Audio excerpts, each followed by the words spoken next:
திண்டுக்கல் மாவட்டம் நிலக்கோட்டையை சுற்றியுள்ள விவசாயிகளின் நீண்ட நாள் கோரிக்கையான நீர்ப்பாசன திட்டத்தை வலியுறுத்தி விவசாய சங்கங்கள் ஒன்று கூடி நாளை அக்டோபர் 10 2025 மாவட்ட ஆட்சியர் வளாகம் முன்பு மாபெரும் போராட்டத்தை அறிவித்திருந்தது.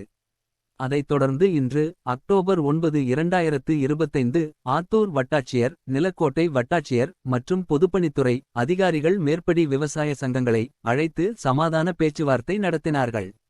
அந்த பேச்சுவார்த்தையில் மேற்படி விவசாயிகளின் நீண்ட நாள் கோரிக்கையை பரிசீலனை செய்து அரசுக்கு அறிக்கை அனுப்புவதாகவும் விவசாயிகள் கேட்டுக்கொண்டதின் நிமித்தம் சம்பந்தப்பட்ட கம்மாய்களுக்கு நீர் கொண்டு வருவதற்கான அனைத்து முயற்சிகளையும் மேற்கொள்கிறோம் என்று உத்தரவாதம் அளித்ததின் பேரில் விவசாயிகள் அறிவித்திருந்த போராட்டம் தற்காலிகமாக ஒத்திவைக்கப்பட்டுள்ளது. இப்பகுதியில் விவசாயிகளின் கோரிக்கை நிறைவேறும் பட்சத்தில் குடிநீர் தட்டுப்பாடு குறைக்கப்படும். விவசாயமும் விவசாயம் சார்ந்த தொழில்களும் மேம்படும். விவசாயிகள் பொருளாதாரம் உயர்வதோடு அவர்கள் வாழ்வாதாரத்துக்காக இடம்பெயர்தல் தவிர்க்கப்படும். இத்திட்டங்களின் மூலம் அரசுக்கு நேரடியாகவும் மறைமுகமாகவும் வருவாய் கிடைக்க வழி வகுக்கும். எனவே இத்திட்டத்தை தமிழக அரசு உடனே நிறைவேற்றிக் கொடுக்குமாறு நிலக்கோட்டையை சுற்றியுள்ள விவசாயிகள் மற்றும் விவசாயிகள் சங்கங்கள் சார்பாக கேட்டுக்கொள்கின்றோம்.